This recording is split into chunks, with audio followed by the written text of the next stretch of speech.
I got into a car accident, and now something is wrong. My toenails were painted black. The sheets on the hospital bed were rough against my bare legs, and the blanket the nurse had given me was even rougher. My foot poked out of the blanket, and all I could stare at were my toes. My toenails were painted black. They told me I had been in a car accident. My car had flipped over many times, and it was dumb luck that I was alive. I didn't remember much of the accident, but I could definitely feel all of the bones I had broken.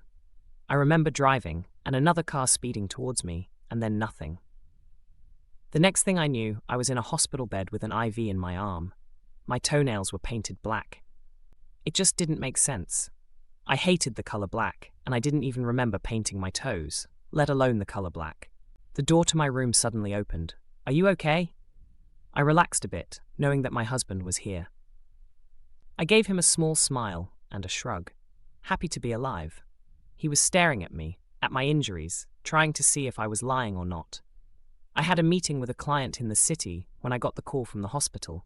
That's why I'm so late. I'm so sorry. Don't worry, I've been having the time of my life here.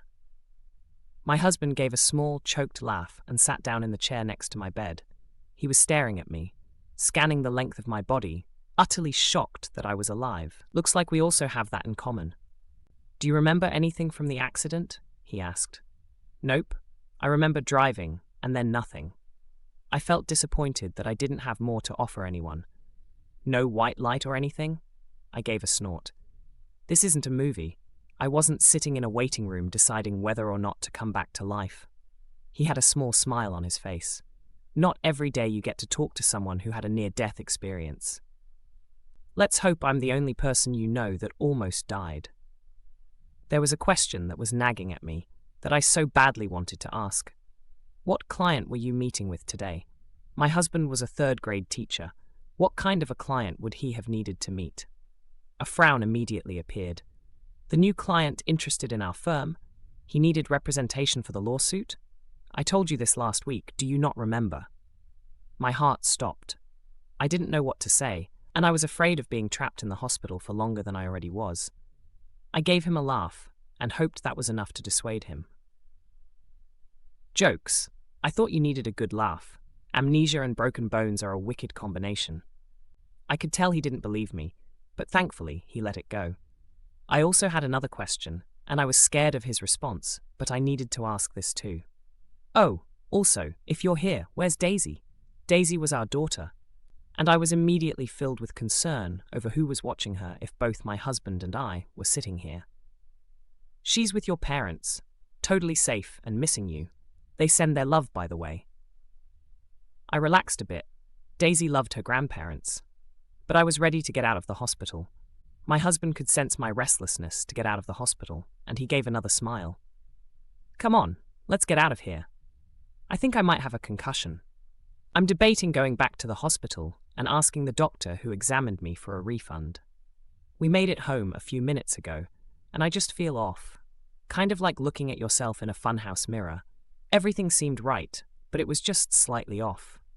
The carpet was too soft, and the walls were the wrong shade of grey. Even down to the smell of our living room. I flinched at the sound of the doorbell. I could see my mom through the window. At least, she looked the same. I opened the door, and she gave me the biggest hug. She was crying, and then I was crying. It was nice to be alive. I couldn't wait any longer. "Is Daisy with you?" My mom gave a small laugh and then pointed through the door. "She is safe and sound, as promised." There my dad was, walking towards me, holding a small dog. White, small, and fluffy. Cute, but not my daughter. This was getting too strange for me. My dad gave me a hug and held up the dog, waving its little paw. "Look who missed you. Say hi, Daisy."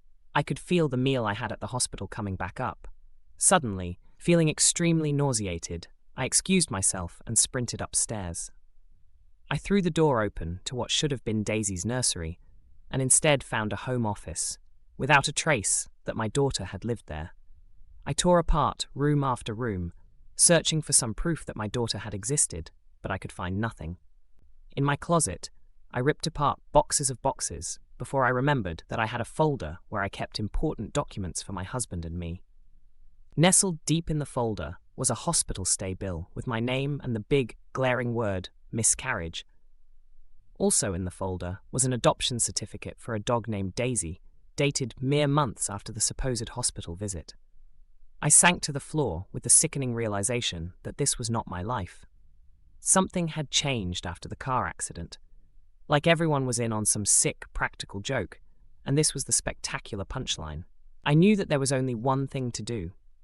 I had grabbed my husband's spare car keys from the bedroom, took the back door out of the house, and I'm now sitting in his car that I just parked on a random street.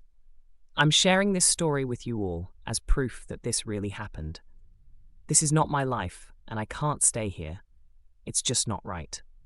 I'm going to stop this the only way I know how, by going back to the beginning. Goodbye. I'm going to get my life back.